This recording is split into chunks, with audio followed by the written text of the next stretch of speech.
خداوند متعال نے قرآن مجید میں اور رسول اسلام اور ائمہ اہل بیت علیہ الصلوۃ والسلام نے اپنے معتبر حدیث اور روایات میں حصول علم کی تاکید کی ہے اور اپنے دینی مسائل سے بے خبر رہنے والوں کی شدید مذمت کی ہے۔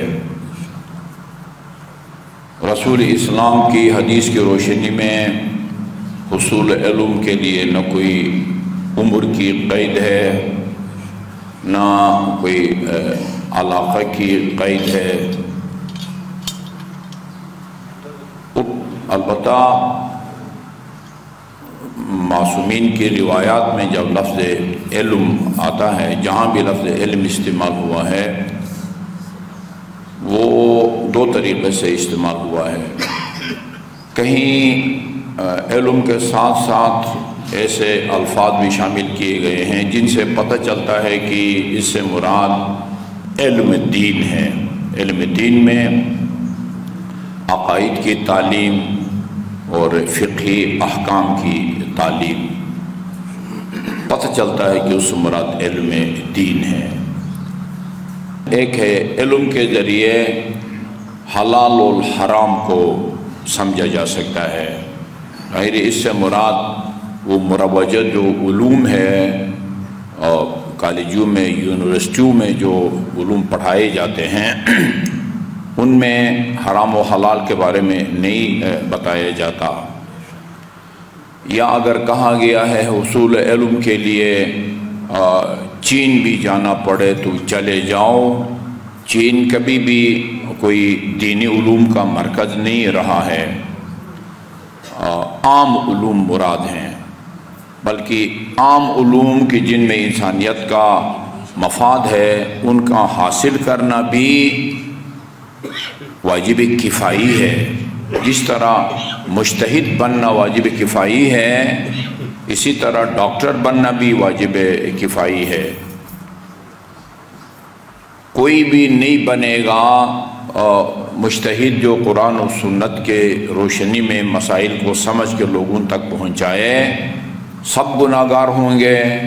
اسی طرح اگر ڈاکٹر حضرات سارے دنیا سے رخصت ہو جاتے ہیں اور کوئی نیا ڈاکٹر کوئی بھی نہیں بنتا، سب دوسرے شعبوں میں چلے جاتے ہیں، جس کے نتیجے میں مریضوں کا علاج نہیں ہوتا اور وہ ضائع ہو جاتے ہیں، سارے کے سارے گناہگار ہو جاتے ہیں۔ واجب کفائی کا مطلب یہی ہوتا ہے، پتہ چلے علاقے کے لوگوں کو کہ مسلمان کا انتقال ہو گیا ہے اور اس کو سپرد خاک نہ کریں، کوئی بھی اس کو سپرد خاک نہ کرے، سارے کے سارے گناہگار ہوں گے۔ اور اگر ایک آدھ یا چند مومنین آگے بڑھ کے اس فریضے کو انجام دیں پھر باقیوں پر وہ واجب نہیں رہتا، اسی کو واجب کفائی کہتے ہیں۔ تو بہت ساری روایات کے اندر ایسے الفاظ معصوم کی عبارت میں حدیث میں شامل ہے جس سے پتہ چلتا ہے کہ اس سے مراد علم دین ہے۔ پہلے تو یہ عرض کروں، یہ جو فقہ ہے، قاف ہے، فقیہ، فقہا، اس کا جو لغوی معنی ہے ڈکشنری میں وہ سمجھنا ہے۔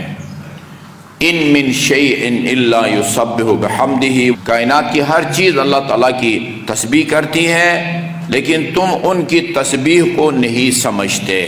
فقہ سے مراد وہاں سمجھنا ہے۔ البتہ اصطلاح میں فقیہ مجتہد کو کہتے ہیں، مجتہد بننے کو کہتے ہیں۔ ڈکشنری میں لغت میں فقہ کا مطلب وہ سمجھنا ہوتا ہے۔ اذا اراد اللہ بعبد خیرا، اللہ تعالیٰ جب اپنے کسی بندے کی بھلائی چاہتا ہے، فقہہ فی الدین، اس کو دین کی سمجھ بوجھ عطا فرماتا ہے۔ وہی نہیں فرماتا اللہ تعالیٰ اس پر، اس کو حصول دین کی توفیق عطا فرماتا ہے کہ دین کو جا کے اہل دین سے سمجھیں۔ عمر کی کوئی قید نہیں ہوتی یہاں پر۔ اسلام میں ایسی علمی شخصیات گزری ہیں جنہوں نے 40 سال کی عمر میں مدرسے میں جا کے پڑھنا سیکھا، سکاکی مشہور ہے، اور اتنا لکھ پڑھ گیا، صف اول کے علماء میں شمار ہو گیا کہ اس نے کتاب لکھی، اور وہ کتاب مدارس میں نصاب کے طور پر پڑھائی جاتی ہے۔ 40 سال کی عمر میں جا کے مدرسے میں داخلہ لیا، اور اتنا پڑھا اور اتنا بڑا عالم بن گیا کہ اس کی تصنیف یا اس کی تالیف وہ مدارس کے نصاب میں شامل ہو جاتی ہے۔ کوئی عمر کی قید نہیں ہے۔ اطلبوا العلم من المہد الی اللحد، مہد سے لے کر لحد تک وہ علم حاصل کرو۔